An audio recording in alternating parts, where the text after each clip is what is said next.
Welcome back to Miss Eddie's Math Movies, where it's cute to be a square. Today's lesson is 8.5, Area of Parallelograms. By the end of the lesson, you will be able to find the area of parallelograms. In order to find the area of a parallelogram, we have to define what the height and the base are, though. So the base of a parallelogram is any pair of parallel sides.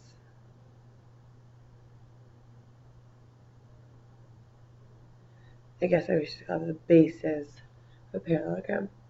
Alright, so you can use any of the parallel sides, but what's most important is when you're looking for the height is the perpendicular distance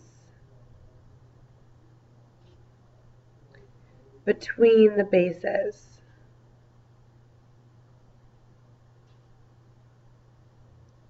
It has to make a right angle. So if you look down here at this picture, notice the base and the height have to make a right angle. Circle this right angle. That's what it means to be perpendicular. They have to make a right angle. This is not the height. This is the height because it's making a right angle. So a parallelogram is very much like a rectangle. It's like a rectangle that's tilted over. So we're going to use the exact same formula. We're going to do base times height. But you have to make sure that you find the height that's perpendicular. They have to make a right angle. The base and its height.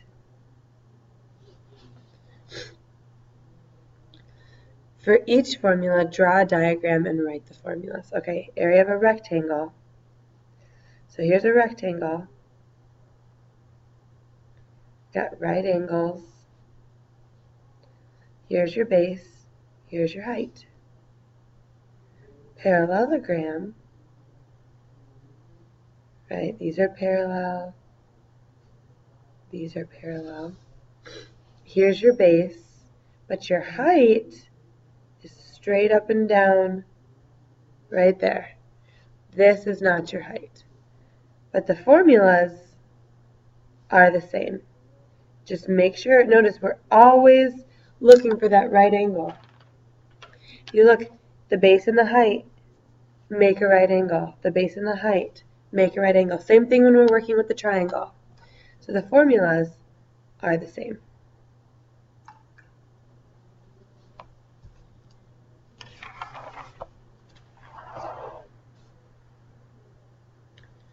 Find the area of the parallelogram. All right, as always, I always start by writing the formula, and I want you to practice this. Area equals base times height. Well, the base, right, is 9. So I'm going to plug in 9. And the height, notice, here's our right angle. I'm going to highlight it every time.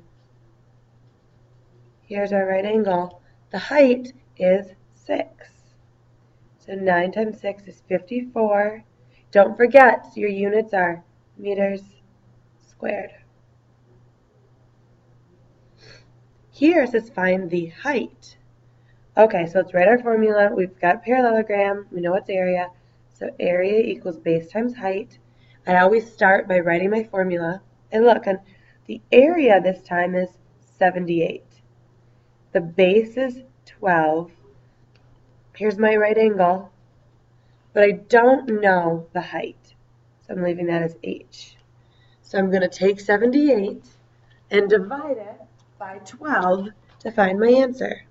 78 divided by 12 is 6.5. 6.5 feet is my height. Don't forget your units. Not squared, because this is not area this time. This is the height. Find the area of the parallelogram. All right, this is just like example 1. This is just like example 2.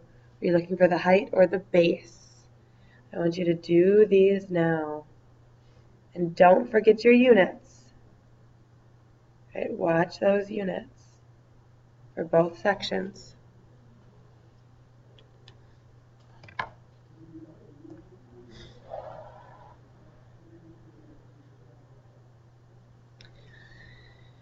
Now we've got a rhombus. And then remember, a rhombus is a special type of parallelogram. So you can always use base times height, but they don't always give you the base and the height. In this case, they're giving us the length of this diagonal and the length of this diagonal. You notice it cuts the rhombus into right triangles. So we're going to use the formula that's a lot like triangle, 1/2 the base times the height, because see, we've got 4 different triangles. And in this case, our base is this length right here, which is D1, and our height is, I'm sorry, this is D2, this is D1, our height is D1. So our formula, instead of 1/2 base times height, is 1/2 D1 D2. The area of the rhombus is equal to 1/2 the product of the diagonals. So we always start, we want to find the formula, we always start, if we want to find the area, we always start by writing the formula. So this is a rhombus, and let's see, I write 1/2. I know diagonal 1 is 10. It doesn't matter which one is which. One of the diagonals is 10, and the other one is 14. 1/2 of 10 times 14 is 70 inches squared.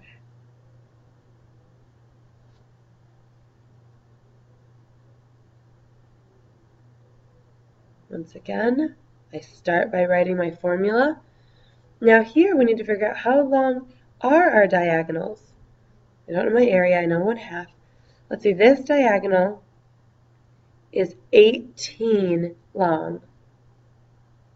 Times, how long is this diagonal? This diagonal is 12 long. 1/2 of 18 times 12 is 108. And we don't want to forget our units. Our units are meters squared.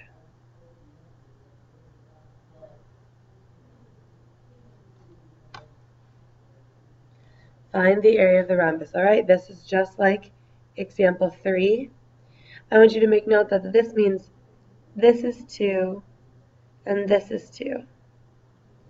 This is 3 and this is 3. Same thing here.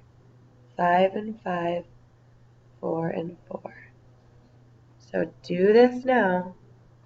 Use the formulas and watch out for your units. This is M cubed, signing out.